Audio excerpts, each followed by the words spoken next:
Welcome to E360 TV, the live streaming and on-demand destination for influential voices and enlightened audiences. We offer trending, grassroots, and purpose-driven content across a diverse range of interests. E360 TV is more than just watching programs. We offer the ability to interact with live shows connecting audiences to real, authentic influencers and storytellers while streaming to millions of devices.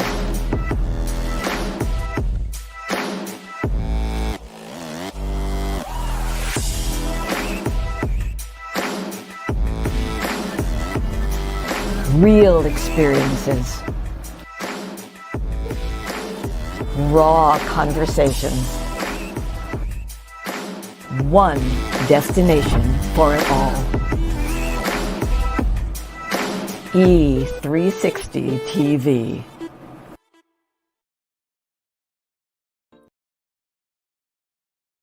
This world is changing more and more every day, and we've decided to change right along with it. My name is Dr. Lauren Michaels Harris, and I'm the president of Trajectory TV Network. At Trajectory, our vision is to provide a creative platform for top content creators and storytellers from around the globe. We're also dedicated to providing this world with content that is healing, educational, empowering, exciting, and above all else, entertaining and transparent. So right now, I invite all of you who believe yourselves to be global game changers to use the link found here and simply take a chance. Schedule a virtual chat where you'll have the opportunity to share your vision for your very own global television show with me, the network president. So use that link, and together, let's begin changing and healing this world, one story at a time. And remember, whether you have years of experience in front of the camera or zero experience, it doesn't matter. What matters the most is your desire to share great content through television and a willingness to share it with passion and with purpose. You might ask, how do I know if I've fallen in love with my purpose and my purpose has fallen in love with me? It's easy when you've lost your voice because you just can't stop talking about it. I'll see you soon.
don't see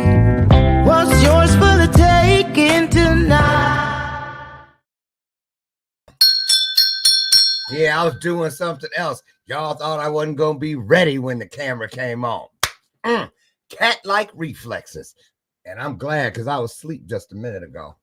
I'm not kidding. I was in here. I was like, I'm playing. That hasn't started happening yet.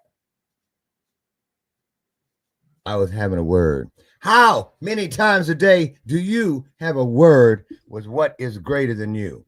I say this. If you're smart, like I know you are, you'll have one every chance you can get. In other words, pray unceasingly. Keep a prayer on your heart. Keep a prayer in your spirit, y'all. This world won't get any better without prayer. Can I get an amen? I'm telling you, for real.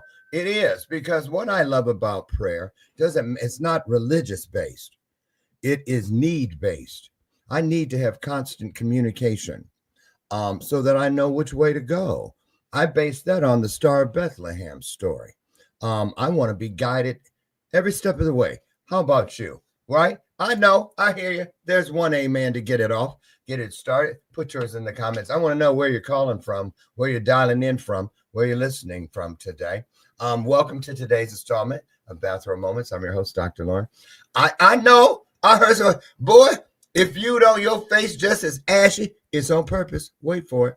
Real quick, here's today's healthy metabolic balance breakfast. I have a little apple with this goat cheese on it, and I'm trying some stepping out of the box. The vegetable part today is some winter squash, and then I have one rye cracker. Everything's got some goat cheese on it. I love me some goat cheese. I didn't when I started because I didn't know. I was scared. Goats, but it is really well. Here's my joy report, you guys. As of Friday, it's just been a month on the 6th of February that I started this program with Dr. Jane, my coach in this.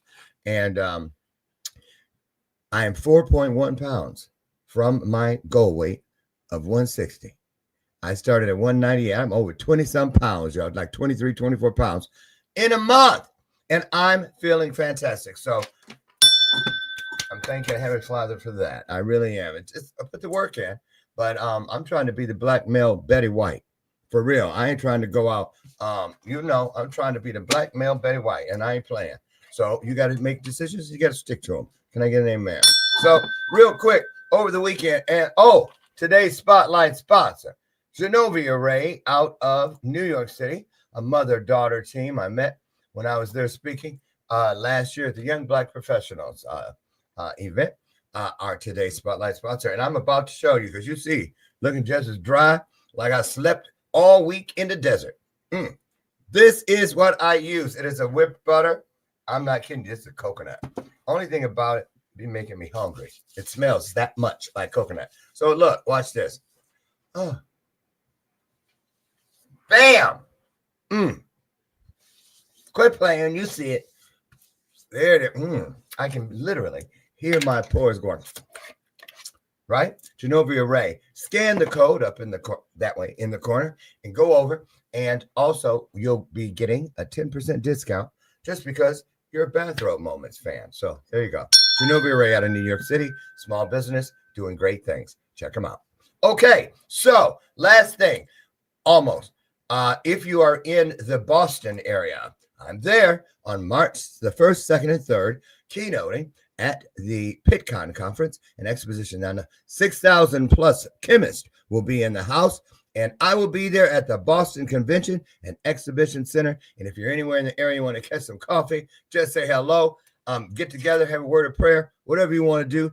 If we can make it happen, I'm there. So hit your boy up, Boston, on the 2nd. Also, I just wanted to shout out to Lulu Lee, makeup artist from New York City, was in my home and in the studio working with me all weekend. She came last week. We were getting ready for her show, Inspirational Beauty with Lulu Lee, which will be premiering April 2nd, right here on the E360 and Trajectory Network. So keep your eyes and ears open for that. So today we have a really interesting and wonderful person here today. For some reason, it felt like I already knew her. And I was like, I see, where did I meet her? And I was scared to bring it up.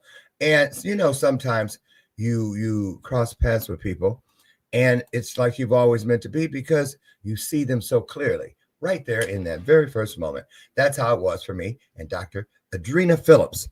She's a certified master life strategist for both personal and professional development. She's also a transformational speaker. Anybody in Louisville? She come from the Louisville, Kentucky area. Huh? I'm sorry. They don't even probably have an accent like that. I'm wrong hell for that.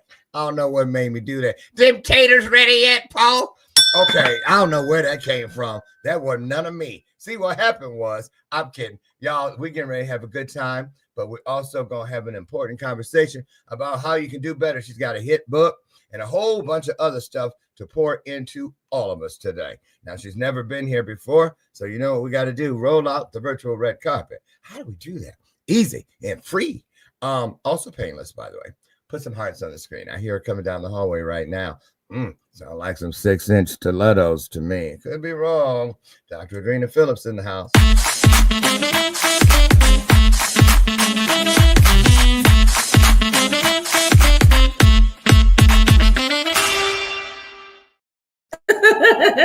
Good morning. Good morning. Great day, sir. You are a mess. I love it, though.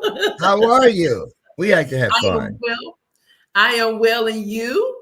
I'm blessed, highly favored, living in Dominion, just like you. I heard that. I'm so excited. Yeah. We have a lot of ground to cover this morning. It's Valentine's Day week. You ready for that? I see you got some roses or something back there in the corner.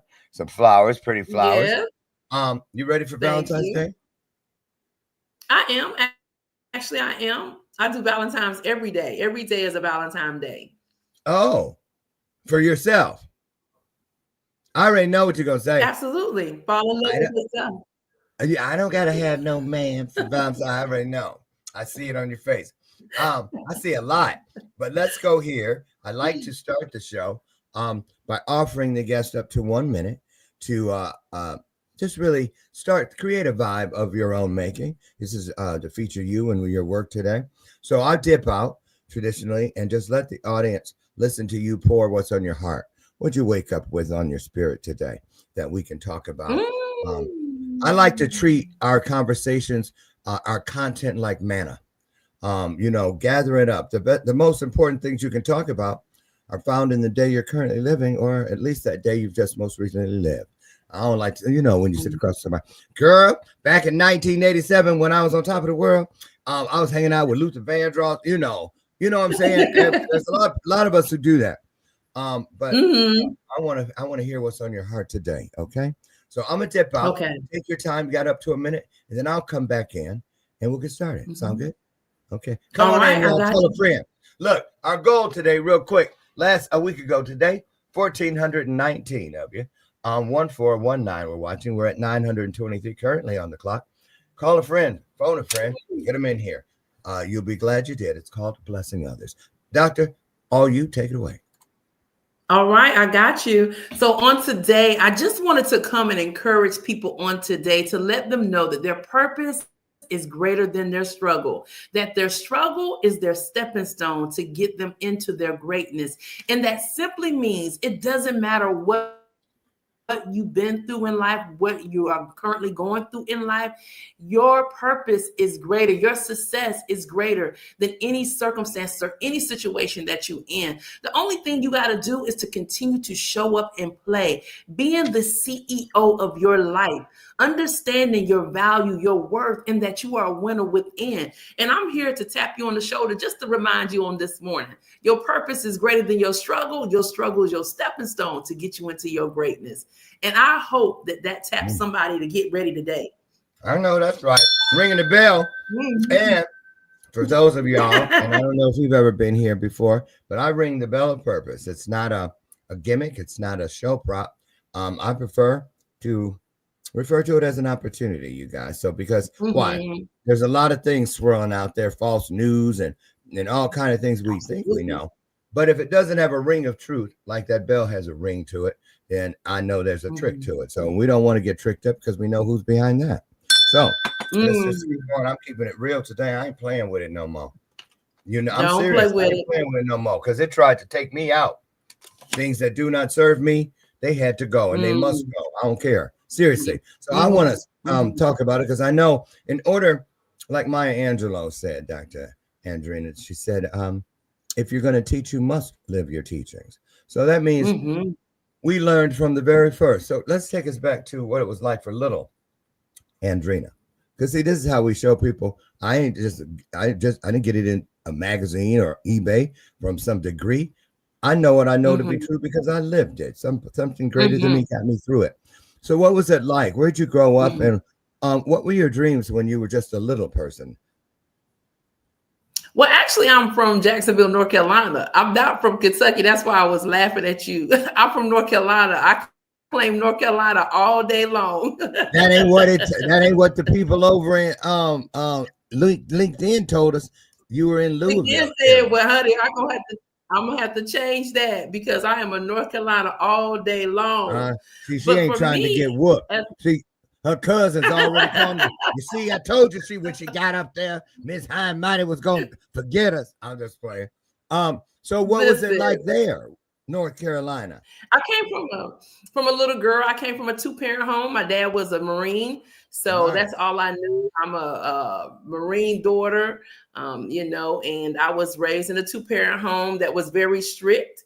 My dad pretty much raised us like soldiers, I felt like, and so I feel like that's part of my leadership. He taught me leadership in my life. So I've always been in leadership position, but growing up was okay. Let's put it that way. It was okay. They did what they could with what they had and how they knew how, And so I'm considered the black sheep of the family. If anybody can relate to that, I'm the black sheep. So I'm the one that's going to stand on business all the time. Yeah, me. Oh, yes, me. Well, wait a minute. See, here you go. Me. I'll be eating my breakfast on here. That's okay. Moments. I knew I was so happy when God gave me the directive and the permission and the opportunity to do so and pick where I want. I said, bathrobe. I ain't even got to get dressed. You talking about language. I'm lazy, man. But I like the quickest way. But I'm going to eat. So I hope you don't think I'm rude. But when you say black sheep, now a lot of us, myself included, have called ourselves that or been referred to as that. So what exactly about you made you the black sheep? Because I go against the grain. You go against the grain. Yeah, we go the black sheep. We go against the grain. We are the disruptor. We are the one that break the generational curses. We're the one that stand on business. We the one that make the changes that are necessary in order for everybody to move forward, to grow. So when you're the black sheep, you set apart. You chosen to do something that's different that most can't even handle. So why is it that so many, when they hear that or are referred to, is that we take it personally, feeling out some kind of way, all up in our feelings, like it's negative? The way you just framed it, it sounds like yes. And I agree with the way, I like your definition, but that's not how a lot of people see it for themselves. So you work in leadership. So let's start there. Let's start there. How important is it that I'm teaching this right now. I'm telling all my coaching clients, I don't care what your intentions are. You have an obligation to create your own definition that stands right next to or behind or around that definition, because the world has bastardized the meanings of so many great things that you just can't assume anymore. You got to make it plain. So talk about that in leadership, how important it is to understand how to hone your voice so that people understand what you mean and you mean what they understand. You know what I'm saying? In other words, make it plain. How important is that? So as a leader, you have to set the tone. You have to set the standard, the atmosphere for the mission to be completed. And you as a leader have to constantly do the work yourself to understand that you're going to stand out. You're going to have to do things different in order for you to be able to get what it is that needs to be done. Right. So exactly, let's walk into a morning or at work for you. Give us take us down a typical day of someone that you help. What kind of, say they walk in, Give us an example of what the biggest need you take care of for people is. The biggest need that I take care of people is holding them accountable and allowing them to be responsible for their lives and to show up and to really play in not only in their purpose, but in their shoes. That's what I do as a coach. That's what I do as a leader, to get people to take responsibility, accountability, because the only way you're going to get the results is that you got to show up and you got to play. That comes with deep diving in personal and professional development. People sleep on personal and professional development, but they're married, because how we do one thing is how we do everything, right? And so we have to show people how you have to be accountable, how you have to take your power back in order for you to get the results that you want. You set the goals, you get the strategy, you show up and you play. Yeah, that makes sense. But nowadays, well, let me ask you this. Do you find, is it easier to get that mindset if you're in a corporate environment as opposed to being a solopreneur and entrepreneur?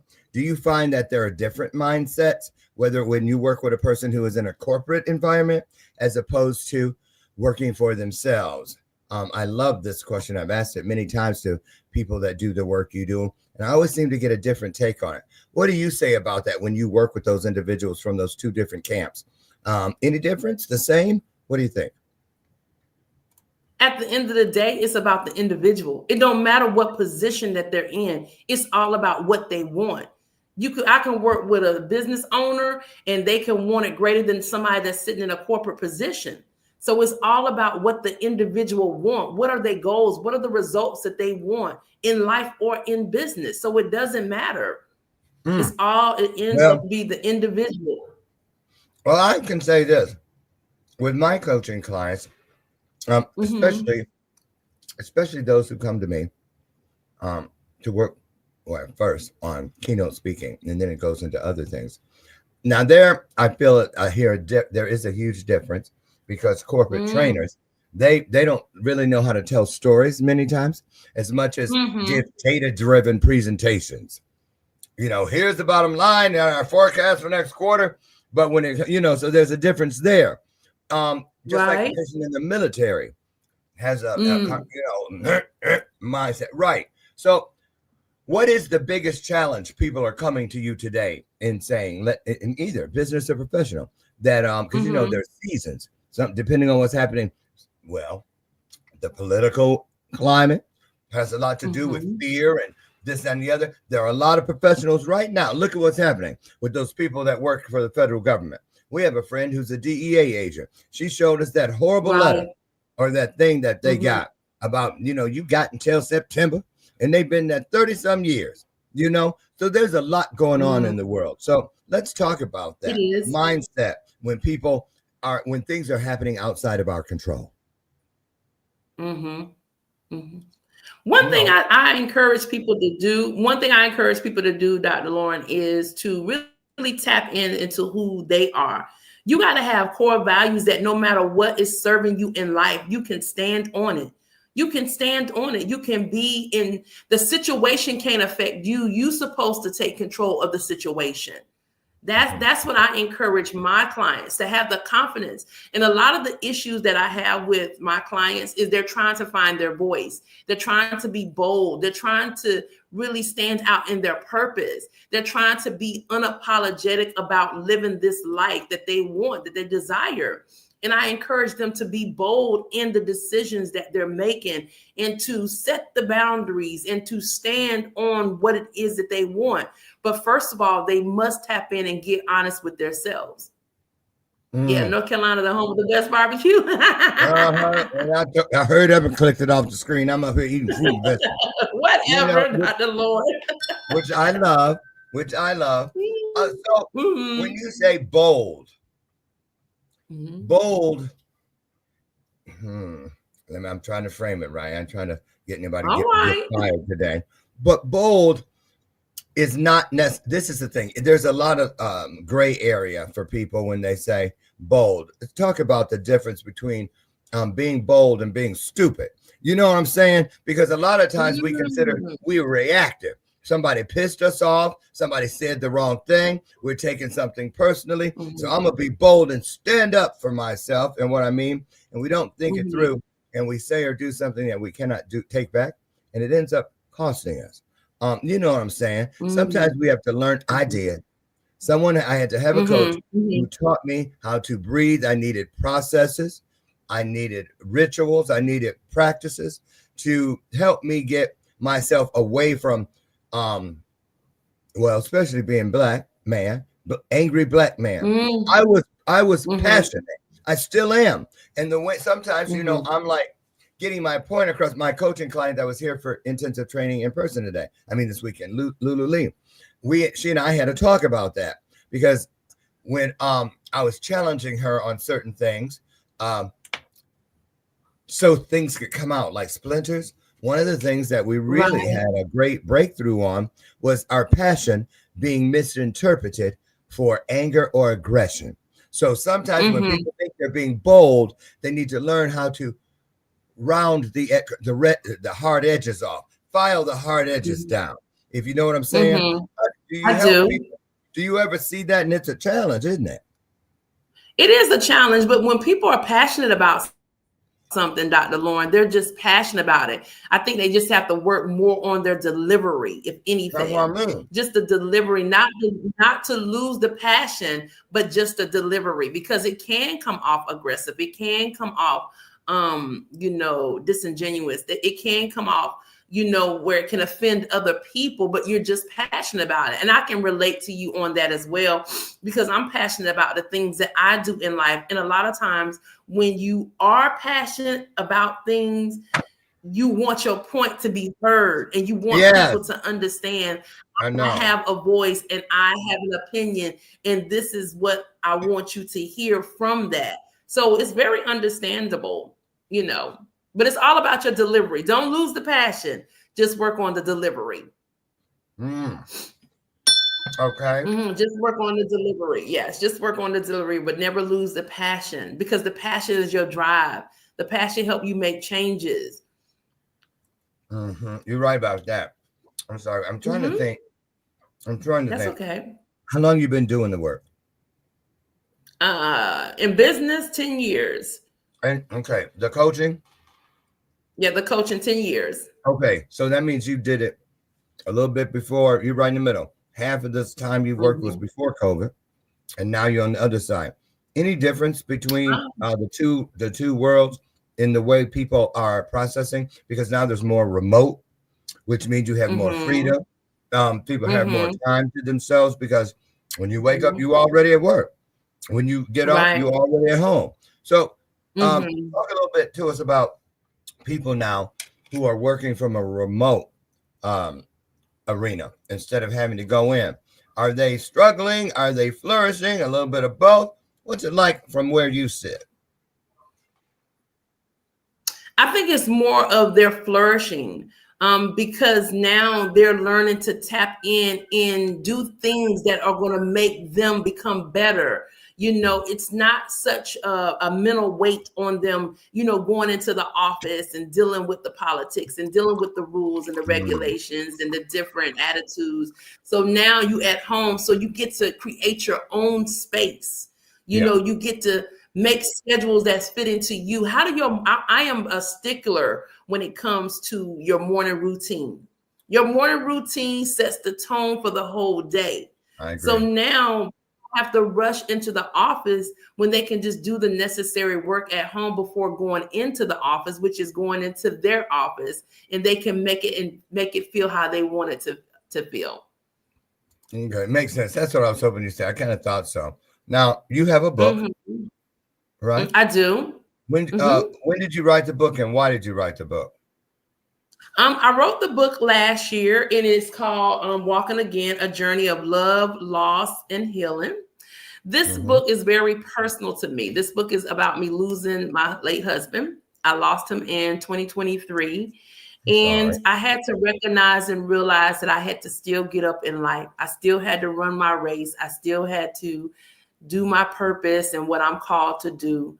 And I remember his words of encouraging me. He used to say two things to me that always stuck out to me. He used to say, one, he said, you can never argue with the man upstairs, which is God, because he know all. He created us. And two, he said, Andrena, you got to run your race no matter whether I'm here or not. And so in this book, I talk about our love story. I talk about how I had to get back up, how I didn't allow it to defeat me, how I had to accept the situation, and how I have to keep moving forward. So can we talk a little bit about this for a minute? Absolutely. About the whole, Absolutely. Okay, good. Because,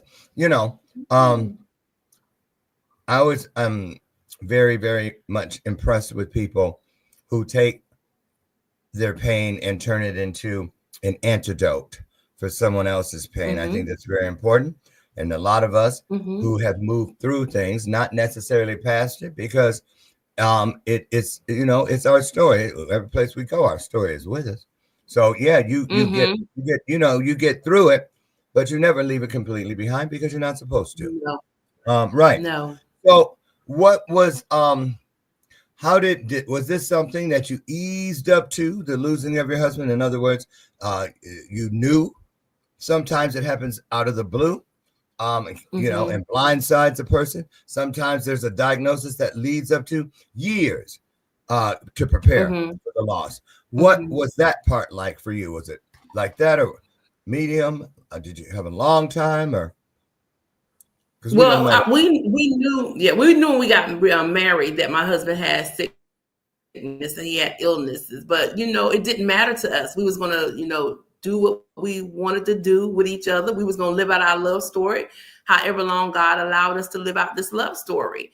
So this particular incident was one that was a regular routine. It had became part of our life in and out of the hospital, but this time it ended up being God gave us his best. We're going to put it that way. That was one of the things that I held on, that we prayed about, is that God give us his best. And that's what God gave, was his best. And even though it hurt, I still know that I still have to get up no matter what. No matter what, you still have to get up. I walked through the grief of widowhood, but I still understand that God is in control. I still have a purpose. But what I'm grateful for the most is some people don't get to experience a great love story. Yeah. Some people never get to experience a great love story. And I did. And I still did. Do. And you still do. And I still do. Yes. Yeah. And I did. And I do. And I just wanted to encourage people, because sometimes people get stuck in life when things like this happen to them. But I want people to understand you still got to just appreciate the story that you had. And you still got to get up and you got to run your race. Amen. And you take the memories and you keep going. You take the memories and you keep going and you stand on it. Is it easy? Absolutely not. Absolutely not. Right. But you just have to know that, that there's greatness that's in you. And like I said from the beginning, your purpose is greater than your struggle. Your struggle is your stepping stone to put you into your greatness. It just means that things keep getting greater for you to overcome this. Oh, true. And so I've always been the kind of person. I remember back in the day, I'd watch Oprah all the time, even back early when she was here in Chicago. And I remember one time she had a show about a kid who fell off his tractor, living on a farm, and both of his legs, was it his legs? I think it was his legs, got cut off in the machine.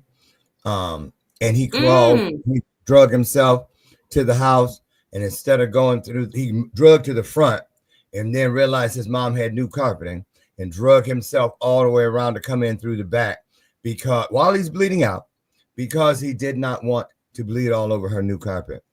And and that's making his heart pump more, spewing out more. And I always was wondering why she didn't ask, what did you reach for to give you that extra to be able to think about somebody else's needs in a time like that?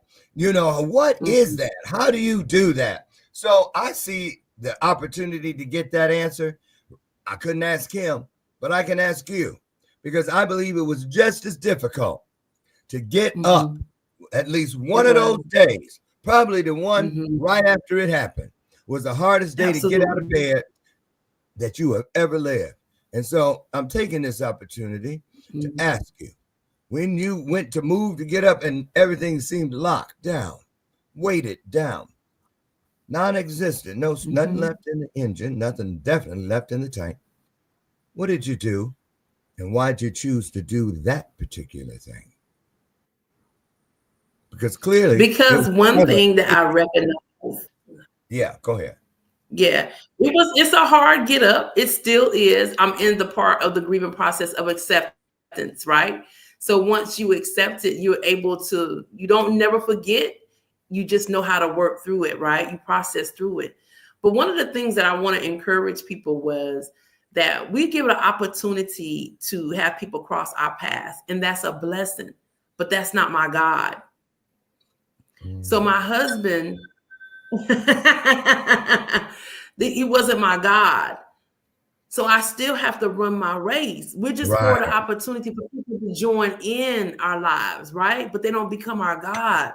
And I'm not even trying to take nobody to church, but I'm just trying to get people to understand, you still have to get up. You still have to run your words, your race, because you was purposed for something that is greater than you. Yeah. And distractions, interruptions are going to happen. Life is going to life, regardless of who you are, your pocketbook, your religion, your race. Life is going to happen. Yeah, but you got to decide that even though life happens, I'm still going to get up and run my race. Absolutely right. Absolutely right. I'm going to run my race. So, okay. So your faith, you reached for your faith, right? Okay. And how long would you say it took for you to start feeling, because you guys were together, you were married for how long? We was married going on 6 years, but we had known each other 23 years. Okay. So we had been together prior, and then the military separated us, and then we got back together. And then the last 6 years is when the health declined. So quite a history overall.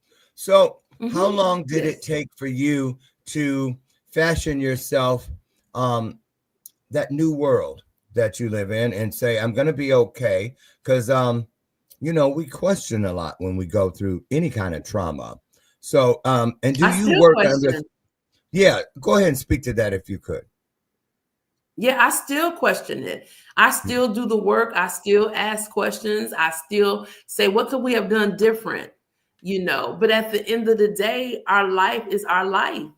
Our choices is our choices, and there's nothing that we can do, but we have to learn how to live in between the dashes. Yeah, got that right.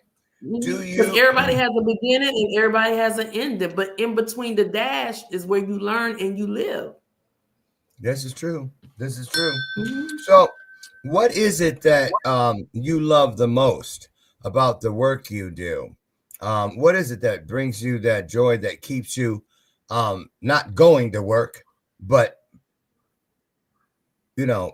elevating and living within the work? See, I paused there because I was like, should I break it down for some people out there? So I guess I'm supposed to. A lot of us go to work. There's a difference. When you go to work for that check, that's what you're getting paid for. But when you're in the work, well, that's what you were made for. And it's different. And you deal with a lot of people. You hold a lot of space for people. So how important is it? The word passion. What's passionate? What does passion mean to you? It's very important. One of the things that I love about my work is when people get their aha moments, like Oprah called it the aha moment. When people really get their understanding that their life has meaning, that that they are valuable, that they have goals, that they have dreams and visions that they can obtain, that you can live the life however you want to live your life. It doesn't matter. So that to me is very rewarding in my work. to be able to push people into from living to thriving. Because you can live every day, but it's the thriving part that takes you to the next level, that give you that get up no matter what life is serving you. You saying, I'm going to get up and I'm going to enjoy my life. And that's where the passion falls in, because then you begin to fall in love with your life. You fall in love with your situation. And that's where the passion comes at. Yeah. What about this piece? A lot of people report feeling stuck in their careers, in their process of evolving. They just feel stuck. They don't feel like they're going anywhere. And so many have so many anecdotes. So we hear, but nonetheless, I still hear the same amount of people, a lot, which is a lot. That's the number I use. Too many. Say they're stuck. So what do you say to someone when they say, I'm stuck? You know why they stuck? Why? You know why they're stuck? Why? Because they won't make a decision. Because they won't decide. I agree. And why is that? Because they won't decide. They won't choose. Fear. They fear. They're looking for other people to give them permission. Sometimes lack and of. They scared that if, right. And they scared that if I choose me, who I'm gonna make mad. But like Iyanla Vanzant said, sometimes you got to piss people off. Yeah. Right. Because it's I love that line from the book The Alchemist. It stuck with me. Boy, did it stick with me. That when we ignore a blessing, eventually it becomes a curse. Because and sometimes blessings don't arrive looking like a blessing. But God works with a nesting effect. He wants to see if you'll open the ugly box and still know that there's another box. And it gets better and better and better, because that's how he grows us. They're not called growing tickles for a reason. Right. They're called growing pains. And if we're told to count it all joy, even that not so comfortable thing, we ought to remember, oh, wait a minute. That's right. Even this has something for me. So what about this? What about when you hear, some people that do the work constantly throw clever turns of phrase towards their clients. Little anecdotes and things that we hear all the time. Well, just wait on it. It'll come. Those things that people hear. You see them on little motivational plaques and posters. And some days ain't nothing in the world gonna do the trick that's hanging on a wall or sitting on someone's desk. We must find our inspiration / motivation in order for that transformation somewhere else. Where do you recommend the folks some tips on how to get up and stay up on your own terms, even if it doesn't seem like you have any support from the outside at all? Where do you send them? What are your suggestions? Give them some tips, Doc. I give them 3 tips, Dr. Lauren. One is own your decision. Own your decision. Make a decision, decide what you want, and if it's not aligned with where you're going, then it doesn't have any room. So own your decision. Then 2, I want you to elevate your standards. You have to elevate your standards, because if you rise to the occasion, everything else around you have to rise to the occasion as well. So own your decision, elevate your standards, and operate in your confidence. And what I mean by operating your confidence, show up. Stop backpedaling and stop making excuses, because this is your life. And the only way you're going to win at it is if you show up and play in it. Now, that's wonderful advice. Wonderful advice. I second those emotions. Now, a lot of people that cross my path, for real, they admit that for many years, for a long time, they realize they've been shrinking. They've been hiding. You know what I'm saying? They've been hiding. Yeah. But then they never realized they were doing it. Can you put a face on some of the warning signs that you may be shrinking, beginning to hide instead of thrive? I don't think a lot of people realize it's happening until it gets to the danger zone. So what can we look for to realize that we need to start challenging ourselves and not count on that challenge to always come from another outside source? One of the things is when you second guessing yourself. If you decide something, decide on it, stand on it instead of second guessing. And the only time we begin to second guess is when we're asking for other people's opinion that's not even walking the walk that we're walking. Okay. That's a big one. That's one. Yeah, that's one warning that you can look at. And then the other one is when you make excuses.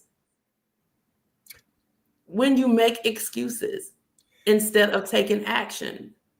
Had that Thursday night. Lulu Lee had come in from New York, and we went to a reception kind of thing. One of our dear friends, hi Joy Turner, is a realtor, and so their office and team had a thing, right? And our other friend Allison was there, and she's challenging to move beyond her territory. She's being challenged by the universe through God, and we had that conversation where I had to say, no, what you just said is not a reason as much as it is an excuse. And boy, when you say to somebody that's not a reason, that's an excuse, that's like talking about somebody's mama. You best be ready for them to just jump or pounce. We take that so defensively. It is offensive to us. Talk about why is that word such a trigger? You making it, that's just an excuse. Why do people have such a problem with that? Because they're comfortable in it. And when you say excuses, that means you're challenging them to show up. People don't like that, do they? They're comfortable in they're comfortable in their excuses. Yeah. And when you say stop making excuses, it's challenging them to look at it from a different perspective. That's what it's doing. It's challenging. I'm sorry. How does a person understand, first of all, the difference between a reason and an excuse? How do we know? I mean, because I don't think a lot of people are purposely making up excuses. They really think it's a legitimate reason. How do you know the difference between the two? Is it getting the results that you want? That's a good one. Is it getting you the Is it giving you the results that you want? If it's not giving you the results that you want, then you're making excuses because you're comfortable sitting in a space where it's not challenging you to get the win. It's not challenging you to get the reward. In order for you to get rewards, you got to take actions. Excuses, we don't take actions. We just sit back and we get comfortable. But when we want something, when we want the reward or the win, you got to come up with strategy. And the most thing you got to do is you got to have movement and action. That's the only way you're going to get it.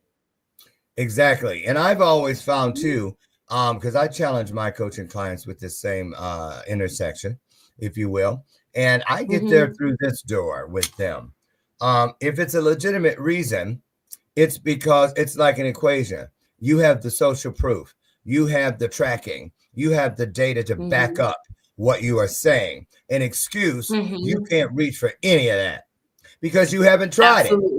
You just talking, now you ain't moved. You ain't got up. You giving me an excuse from your seat and not a reason because you were on your feet. Now, get off your ass and do something.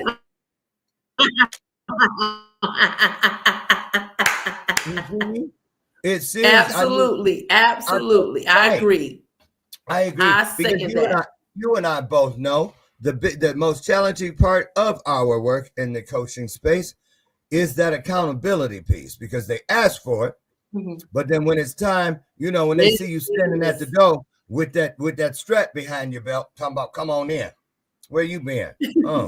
I thought I was supposed to be home by 10 o'clock. Come on in here. What's behind your back? Don't worry about it. Yes. Come get this whooping. You see what I mean? Right. Because we need that. I do. We need, and let's talk before we start wrapping up. Let's talk about the benefit and the core need for accountability, how to put things in place to make, because I know the only way you can do your best by being accountable is to identify where you have that need, which means it requires a type of honesty, a depth of honesty with yourself that nobody can do for you. How do you help people face the reality of themselves, what they see looking back in the mirror, as opposed to what is Point the it back to reality? them. Yeah. Point it back to them. Give it back to them. Point it back to them. Make people take responsibility for what they want. And the only way that you can do that is give it back to them. Well, that sounds good. But what about the person who knows no response except those that fall into the category of discounting? For instance, well, the only reason I said that was because you pissed me off by, they don't take responsibility. They discount, giving a reason why it's not their fault. I mean, I've watched that go like a tennis match. Back and forth. Yeah, it do go like a tennis match. It do.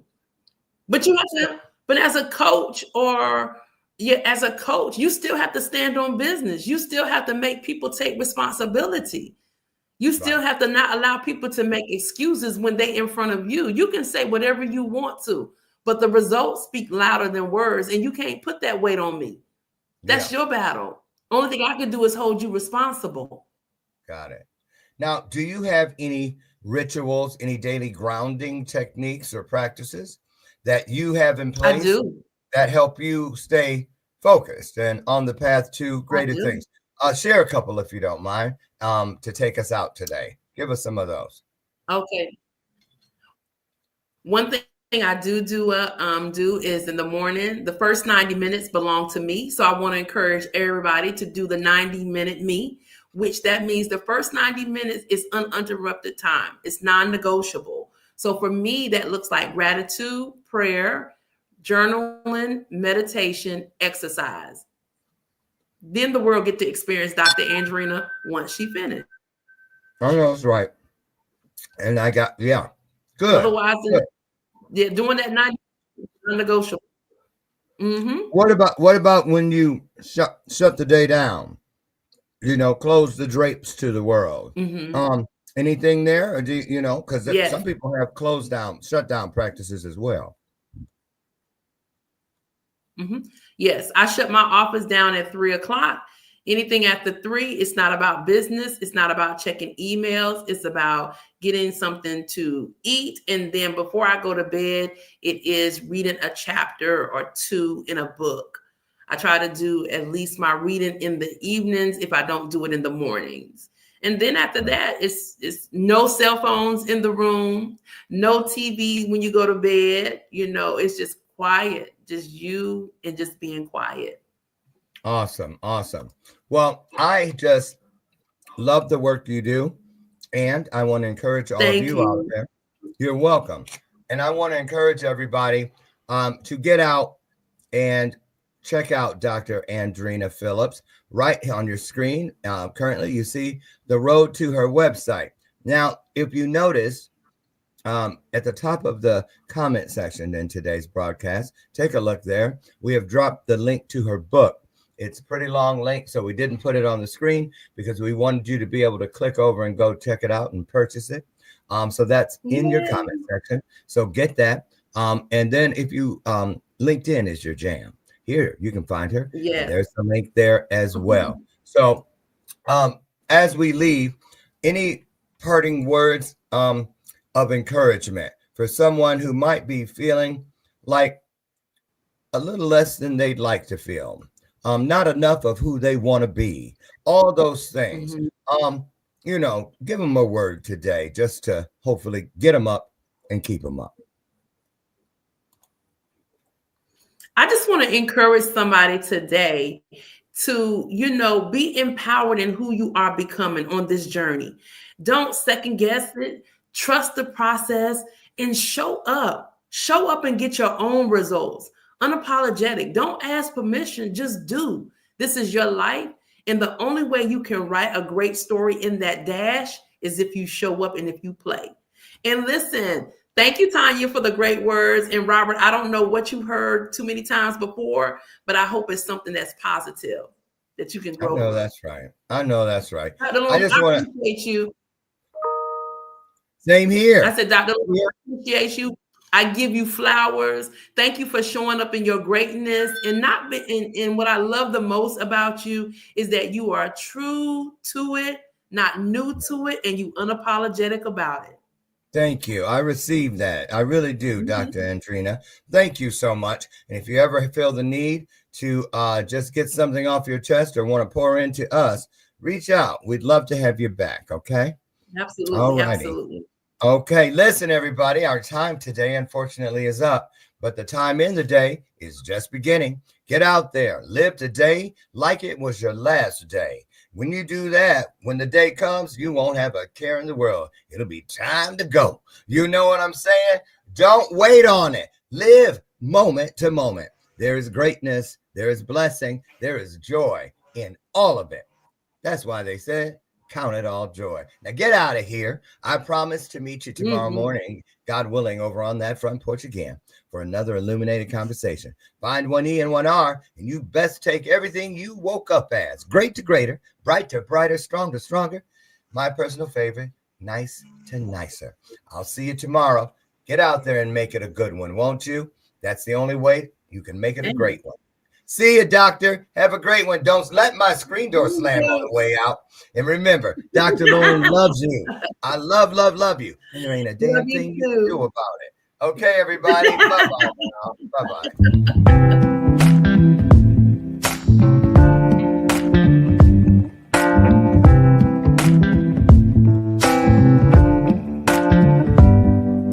Show me your soul.